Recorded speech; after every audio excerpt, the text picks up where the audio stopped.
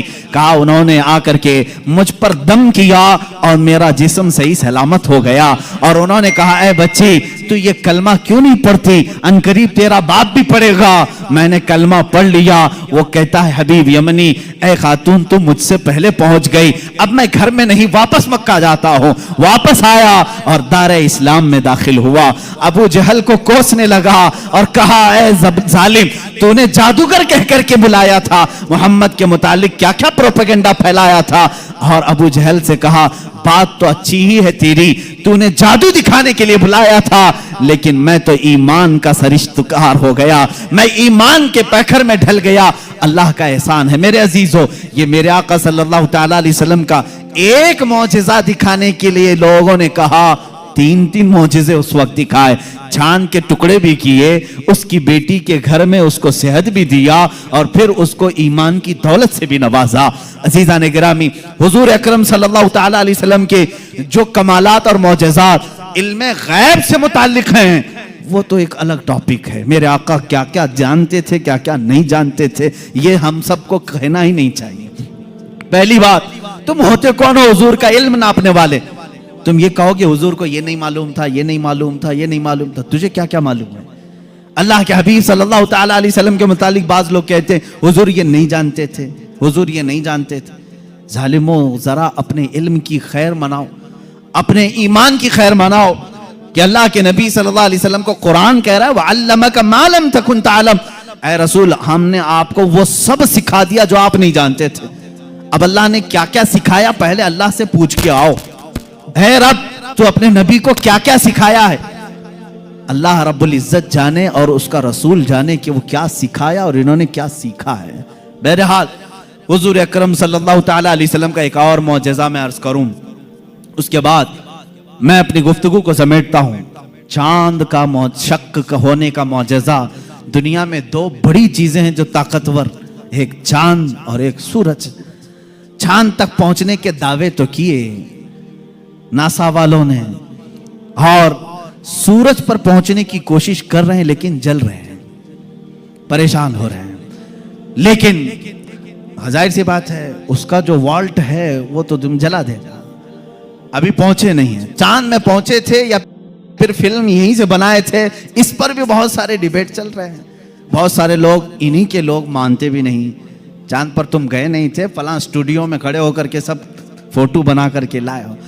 آج میری گفتگو کا یہ حاصل نہیں ہے، آج میرا وہ ٹاپک نہیں ہے، وہ پہنچے تھے کہ نہیں پہنچے تھے اس سے میرے ایمان کا تعلق بھی نہیں۔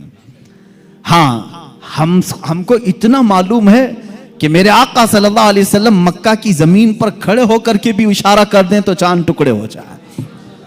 اور سائنسدانوں نے جو تحقیق کی ہے چاند کے متعلق، انگلینڈ کا ایک سائنٹسٹ ہے، اس نے کہا ہے چاند کے متعلق جو ہمارے پاس فوٹیج آئے ہیں، بہرحال یا جو کچھ بھی، اس سے ایسا لگتا ہے کہ کسی زمانے میں اس میں دراڑ پڑی تھی، اس میں کبھی دراڑ پڑی تھی، کبھی یہ ٹوٹا تھا، ان کو معلوم نہیں توڑا کس نے تھا۔ بہرحال وہ بھی میرا ٹاپک نہیں ہے آج، سائنس اور سائنٹسٹ یہ بھی ہمارا ٹاپک نہیں، لیکن جب بات آئے گی انشاءاللہ عرض کریں گے۔ اب سورج کی طرف چلتے ہیں۔ بات یہ تھی مولا علی کرم اللہ وجہہ الکریم رسول کریم صلی اللہ تعالیٰ علیہ وسلم کے ساتھ ایک مقام پر آرام فرما رہے تھے، جس کو صحابہ کا مقام بتایا گیا. امام جلال الدین سیوطی رحمۃ اللہ تعالیٰ علیہ نے بھی اس حدیث کو نقل فرمایا. فرماتے ہیں حضور پاک صلی اللہ تعالیٰ علیہ وسلم نے عصر کی نماز ادا کی اور حضرت علی کو کہا بیٹھ جاؤ, اور ان کی گود میں اپنا سر مبارک رکھا اور سو گئے. اللہ کے حبیب جب آرام فرماتے صحابہ بہت خاموش ہو جاتے. حضرت علی نے یہ کہا بھی نہیں کہ میری نماز ابھی ہوئی نہیں. اللہ کے نبی آرام فرما رہے تھے, حضرت علی انتظار میں رہ گئے. کیا آپ بیدار ہوں گے تو اٹھوں گا, اثر پڑھ لوں گا. لیکن اسی انتظار میں سورج غروب ہو گیا. حضرت علی کو دکھ ہوا کہ میری نماز چھوٹ گئی. لیکن میرے عزیزو, عقیدہ تو مولا علی کا ہے, عقیدہ تو مولا علی کا ہے کہ نماز اللہ کی ہے, فرض ہے. اور یہاں رسول پاک صلی اللہ علیہ وسلم آرام کر رہے ہیں. اٹھا دینا چاہیے تھا, میرے مولا کی نماز ہے, میں پہلے نماز پڑھ لوں. لیکن وہ صحابی تھے, وہابی نہیں تھے. حضور پاک صلی اللہ تعالیٰ علیہ وسلم سے انہوں نے سنا تھا اگر نماز کے دوران بھی رسول تمہیں بلا لے, نماز چھوڑ کر تمہیں رسول کی بات پر آنا ہے. قرآن کہتا یا ایھا الذین آمنوا استجیبوا للہ وللرسول اذا دعاکم. صحابی نماز پڑھ رہے ہیں, حضور نے پکار لیا ان کو, آ جانا ہے, ان کو حکم ہے شریعت کا, وہ آ جائیں. حضور نے فرمایا جاؤ بازار میں سامان لے کر کے آؤ, فلاں کو دے دو, فلاں کو دے دو. سب کام کر لیا, واپس آئیں تو کیا کریں؟ فرمایا اگر 2 رکعت ہوئی تھی تو باقی کی 2 رکعت وہیں سے کنٹینیو کریں, وہ باطل نہیں ہوئی جو چھوڑ کر گیا تھا. کیوں؟ اس لیے کہ وہ جو چھوڑ کر گیا تھا کسی ایرے غیرے کے کام میں نہیں, اطاعت رسول میں گیا تھا. اس سے پتا چلتا ہے نماز اللہ رب العزت کا حکم بجا لانا ہے اور رسول کی اطاعت کے مطابق کرنا ہے. مولا علی اسی فارمولے پر عمل کر رہے تھے. ادھر اگر نماز قضا ہو گئی تو ادا کر لوں گا, حبیب کی نیند میں فرق آیا, کہیں گستاخی اور توہین ہو گئی تو ایمان میں فرق نہ آ جائے. مولا علی خاموش رہے. میرے آقا صلی اللہ علیہ وسلم بیدار ہوئے, اور اللہ کے نبی صلی اللہ علیہ وسلم کیا نہیں جان رہے تھے حضرت علی کی نماز چھوٹ رہی ہے؟ کیا حضرت علی کی کیفیت کو نہیں دیکھ رہے تھے؟ دیکھا, پوچھا علی غمگین ہو, کہا اثر نہیں پڑی. اللہ کے نبی صلی اللہ علیہ وسلم نے پوری کائنات کو یہ درس دیا ہے اس دن, صرف مولا علی کے لیے نہیں, پوری کائنات کے لیے, کہ جو محبت مصطفیٰ میں چیزیں فنا ہوتی ہیں اللہ تبارک و تعالیٰ زندگی میں اسے سورج بھی پلٹا کر کے ادا کر دیتا ہے.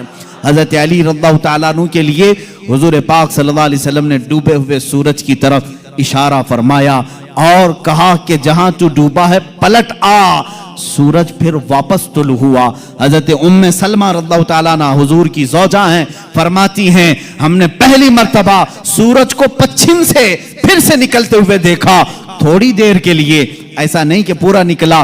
عصر کے مقام پر جو پیلا سورج ہوتا ہے وہیں تک آیا. حضرت علی کرم اللہ وجہہ الکریم نے نماز ادا کی, سورج پھر واپس پھر غروب ہوا, اتنی ہی دیر کے لیے آیا پھر پلٹ گیا. اسی لیے امام اہل سنت فاضل بریلوی رضی اللہ تعالیٰ عنہ فرماتے ہیں سورج الٹے پاؤں پلٹے چاند اشارے سے ہو چاک. سورج الٹے پاؤں پلٹے چاند اشارے سے ہو چاک. اندھے نجدی دیکھ لے قدرت رسول اللہ کی, اندھے نجدی دیکھ لے قدرت رسول اللہ کی. اشارے سے چاند چیر دیا, چھپے ہوئے خور کو پھیر دیا, گئے ہوئے دن کو عصر کیا. یہ تاب و تواں تمہارے لیے, زمین و زمان تمہارے لیے, مکین و مکان تمہارے. رسول کریم صلی اللہ تعالیٰ علیہ وسلم کے معجزات, سورج کا پلٹانا یہ میرے آقا کے عظیم معجزات میں سے ہے, عظیم معجزات میں سے. کس کے لیے پلٹایا گیا؟ مولا علی کرم اللہ وجہہ الکریم کے لیے. عزیزان گرامی, تاریخ میں, اب معجزات کی تاریخ میں بہت ساری چیزیں موجود ہیں, یہاں تک کہ مردوں کو زندہ کرنے والا جو معجزہ ہے, میں نے وہ بچوں کے متعلق بتایا. دوسری حدیث ہے, حضور پاک صلی اللہ تعالیٰ علیہ وسلم خود فرماتے ہیں میں حجون مکہ کے قریب جو جنت المالا قبرستان ہے وہاں پر تھا. میں نے اللہ کی بارگاہ میں عرض کیا کہ مولا میرے ماں باپ کس حالت میں ہیں مجھے دکھا. حضرت بی بی آمنہ اور حضرت عبداللہ کے متعلق یہ خبیث آج انگشت نمائی کرتے ہیں, انہیں کافر کہتے ہیں, انہیں مشرک کہتے ہیں. سنو حدیث پاک, یہ حدیث ثابت ہے. امام جلال الدین سیوطی رحمۃ اللہ تعالیٰ علیہ نے اپنی کتاب میں لکھا ہے التعظیم والمنہ فی ان ابوئی رسول اللہ صلی اللہ علیہ وسلم فی الجنہ، کتاب ہے اس میں حدیث بھی ہے. فرماتے ہیں میرے آقا صلی اللہ علیہ وسلم میں نے اللہ سے عرض کی اللہ تعالیٰ نے میری ماں آمنہ میرے باپ عبداللہ دونوں کو میرے سامنے حاضر کیا. وہ وفات پا چکے، سالوں پہلے وفات پائے، اور ان دونوں کو میرے آقا صلی اللہ علیہ وسلم کے سامنے حاضر کیا گیا. حضور فرماتے ہیں بی بی آمنہ نے بھی میرا کلمہ پڑھا، حضرت عبداللہ نے بھی میرا کلمہ پڑھا، اور اسی لیے تو ہم کہتے ہیں وہ پاک ہیں میرے آقا صلی اللہ علیہ وسلم، اور پاکوں سے منتقل ہوتے ہوئے آئے ہیں.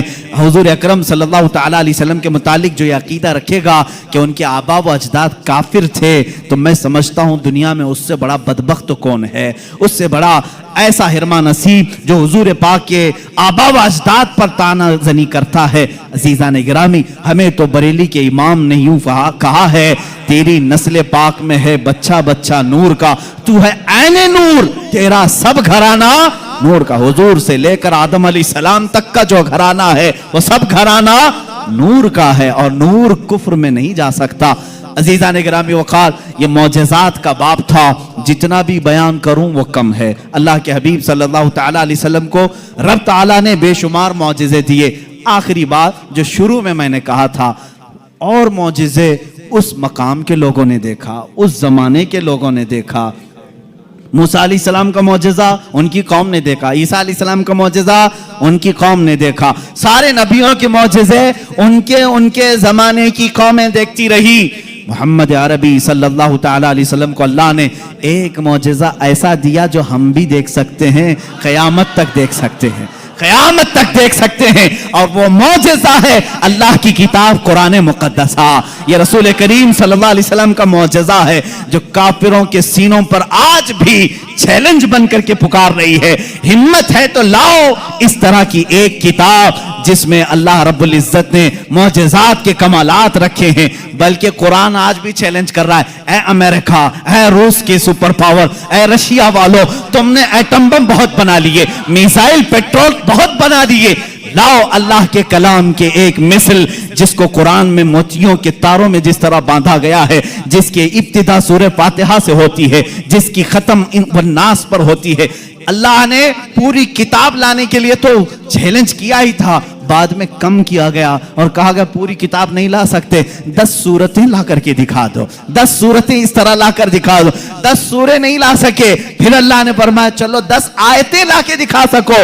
اے میرے عزیزو، فخر سے کہو اے مسلمانوں، آج بھی زندہ جاوید معجزہ رسول اللہ کا ہمارے درمیان موجود ہے، وہ اللہ کی کتاب قرآن مقدسہ ہے. کوئی اگر تمہارے حقانیت کی دلیل تم سے پوچھے تمہارا مذہب حق ہے، کیا دلیل ہے، اس کے سامنے قرآن پیش کر دینا. قرآن 14 صدیوں پہلے آج کے ہونے والے واقعات بیان کر رہا ہے. تیرے بھی پاس اس کا کوئی جواب ہے تو لا کر کے دکھا دے، اس لیے کہ رسول اللہ کا معجزہ ہے. دوسرا میری طرف سے چیلنج ہے، سارے کمپیوٹر، سارے ویب، جتنے بھی انٹرنیٹ کی دنیا ہے، سارے ہیکر جو اس زمانے میں بڑی بڑی بینکوں کو ہیک کرتے ہیں، سب سے میرا چیلنج ہے، آؤ اللہ کی کتاب قرآن مقدسہ کو ہیک کر کے دکھاؤ، اور ایک آیت ہیک کر کے دکھاؤ، میں مان لوں گا. ایک زبر ہیک کر کے دکھاؤ، نہیں کر سکو گے. تم نے دنیا کے بڑے بڑے پارلیمنٹ کا ڈاٹا چرایا ہوگا، اللہ کے کلام کا ایک زبر نہیں چرا سکتے. یہ میرا چیلنج ہے، ہیکر سب جمع ہو جاؤ، اللہ کی کتاب کو ہیک کر کے دکھاؤ. انشاءاللہ العزیز صبح قیامت تک نہیں کر سکو گے. مجھ جیسے کروڑوں لوگوں کو اللہ نے پیدا کیا جن کے سینوں میں اللہ نے یہ قرآن محفوظ کیا ہے.